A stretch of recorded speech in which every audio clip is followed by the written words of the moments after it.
On August 5th, 2020, at 2:47 a.m. Eastern Time, scientists celebrated the creation of the first black hole. One of the physicists working in the particle acceleration program gave an interview but refused to reveal details, as everything was classified. His colleague lifted the veil a little, although she believed that the energy surge made no sense, a displacement in geological data that no one could explain. Everyone thought it was glitches, software issues, but no one understood the importance of what had happened. Later, the cosmic disruption caused power outages all over the world. The grids couldn't handle that amount of energy. With nowhere to go, the energy dispersed, leaving behind residual radiation no one could control. The next day, rumors spread that it was something biblical, but scientists did not support that conclusion. A man named Adam listens to the news about the announced evacuation while making breakfast for his family and urging his daughter Kate to eat. After all, they have a long road ahead to her grandmother's house. Adam's wife, Andrea, hurries the family along, and they finally set out. On the way, the woman and child fall asleep. Adam drives and suddenly sees something glistening on the road ahead. At the same time, the radio begins to glitch, and then the car's engine suddenly shuts off. Adam doesn't understand what's happening, and just then, Kate wakes up and starts asking questions. The engine starts again, and Adam steps on the gas, reassuring his daughter that everything is fine and they're safe. But the man gets distracted for a moment, and in the next instant, his car crashes full speed into a black object, something like a door, standing in the middle of the road. At the same time, nervous tension fills the 911 call center as operators field desperate calls from frightened people who have witnessed the appearance of black monolithic portals. Many report missing persons, and the operators struggle to make sense of the situation. Nevertheless, they try to calm people down as best they can. One operator named Stan unexpectedly approaches his supervisor, Katie, because he believes he knows what these portals are. Years ago, he had been obsessed with strange calls about similar anomalies. He had even saved and printed them. His supervisor doesn't believe him and orders him to get back to work. Many people need help right now. Stan is forced to return to his desk just as national security declares a state of emergency. Operators are now instructed to advise people to stay away from the objects. Katie tells everyone not to overthink and to follow instructions. One of the workers tries to leave, unable to contact her daughter, but Katie asks her to stay and help. Now lives depend on their work. The woman returns to her desk and answers a call from a terrified city dweller who lost her daughter near a portal. Despite the specialist's advice, the woman declares she's going after her child. A loud noise is heard and her voice goes silent. Darkness falls, and then suddenly light ignites, and one of the portals appears right inside the call center. While people try to grasp what's happening, Stan declares that IT wants them all to go inside. Katie orders everyone to evacuate. Suddenly, the door lock is found jammed. While the men try to force the doors open and Katie attempts to contact leadership, Dory notices Stan's drawings. They look exactly like the portal. The co-workers plead with Stan to step away from the door, but he reminds them of the strange calls years ago that spoke of mysterious doors. No one wanted to listen back then.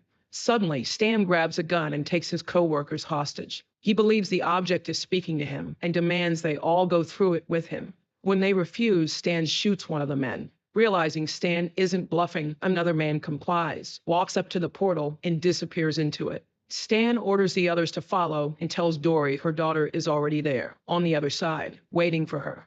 Katie quietly hands Dory a pair of scissors, and when she approaches the monolith, she tries to disable Stan, but she only wounds him and is shot dead in return. This seems to anger the monolith, which refuses to let Stan pass. Driven mad by being denied the chance to experience the portal himself, Stan fires his gun at the slab, but the ricochet kills him instantly. A message flashes on the monitor stating that the police are already in the building, and they only need to hold out a few more minutes. However, a shaken Katie approaches the portal, and it seems she too falls under its spell. When the call center team breaks down the door minutes later, they find no one inside, and the portal is gone. Meanwhile, Adam regains consciousness in a hospital after the crash. One of his eyes is patched, and he remembers nothing. Nurse Leslie tells him that his family is fine and that Andrea will arrive soon. The man recalls the black portal in the middle of the road, and Leslie accidentally lets slip that he's lucky to be alive. So far, he's the only one who survived such an encounter. This unsettles Adam, but then Dr. Markinen arrives and informs him that his right eye must be surgically removed due to damage from the accident. At the same time, Adam starts suspecting something is wrong. He keeps being prevented from contacting his wife and daughter. Markinen congratulates him on keeping his vision and shows his own artificial eye, explaining that he lost the real one to illness, so he understands Adam's fear.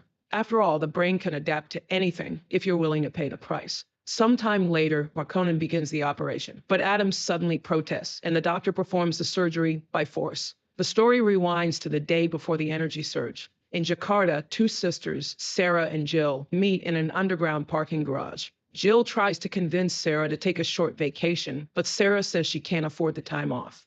Tension builds between them when Jill confesses that she's pregnant. But Sarah doesn't want to be an aunt, and the conversation turns into a heated argument as it's revealed that Jill had lost her child and her family. Suddenly, a loud noise erupts and the electricity cuts out, plunging them into total darkness. When the emergency lighting flickers on, the sisters discover that they're staring at one of the portals, and a deafening hum causes Jill unbearable pain. Sarah runs through the garage, trying to stop her sister, but Jill is already under the portal's influence, walking mindlessly toward it. As Sarah tries to stop her, it becomes clear they are not alone. Dozens of others, like zombies, are also walking toward the portal. Jill presses herself against the portal and explains that IT is calling to them, and everyone is there. Sarah takes a step forward, and visions flash before her eyes. She sees herself holding a child. Meanwhile, others begin stepping into the portal. A woman tries to push a baby stroller through, but dies on impact as she hits the monolith.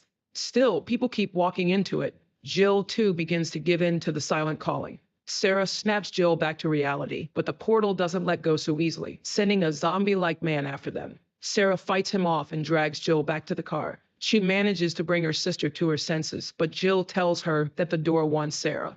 Sarah asks Jill to wait while she runs to the car and tries to start it. But then a zombified girl suddenly begins pounding on the window. Without hesitation, she smashes the glass and tries to pull Sarah out. Sarah finishes off the girl and drives back for her sister. The sisters get into the car and try to drive away, but they're soon surrounded by more zombies. Trying to swerve around them, they end up directly in front of the portal, which it turns out was Jill's intention all along. They are both pulled into the portal, and Sarah finds herself in an eerily empty garage. She calls for her sister and tries to run, but suddenly comes face to face with Jill, who seems possessed by some otherworldly entity and is holding a child in her arms. Without answering any of her questions, Jill hands the child to Sarah and vanishes, leaving Sarah with the love she had always longed for.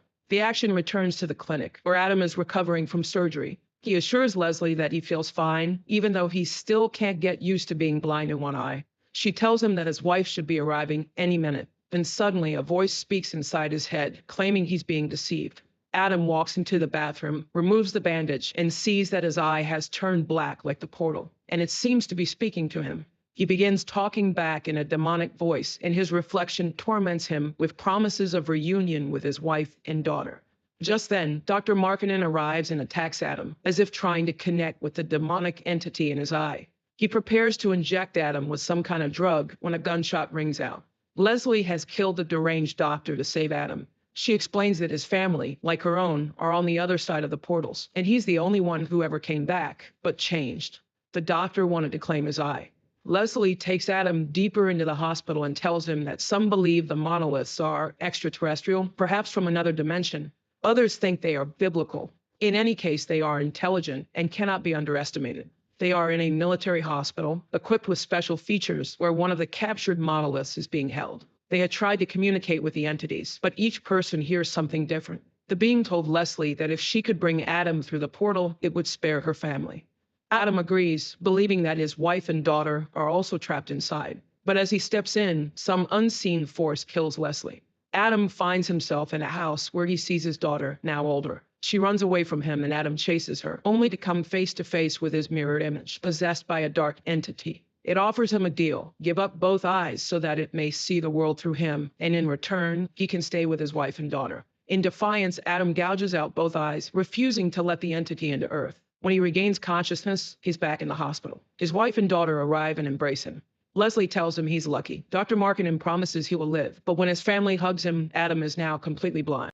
The story cuts back to the scientists who allegedly created the black holes through experimentation. James says that people still don't know who or what came to Earth, and that's what's most frightening. Later, in an improvised lab, James analyzes one of the portals while speaking to his colleague Anna, who is in a sunlit field standing before a second portal. Anna steps into hers and finds herself on the other side, in James's lab. Thrilled that their little experiment worked, Anna urges James to come with her to prove that it can be repeated, that the portals are simply a method of travel. James hesitantly agrees and steps in first. Anna follows shortly after. On the other side, James finds himself in the field, but Anna takes much longer to materialize. And when she does, something goes wrong. Apparently possessed by a portal entity, Anna is bleeding and speaking in a voice that is not her own, much like Adam's mirror self. She grabs James by the head and, using invisible force in her bare hands, causes his skull to explode in a spray of blood and flesh. Then Anna, or whatever is now inside her, hints at a coming disaster, something far worse than the portals themselves, possibly the end of humanity. The film's message seems clear. Be careful what you wish for. Even when people receive clear warnings about the danger of their discoveries, they don't stop, and who knows where curiosity may lead.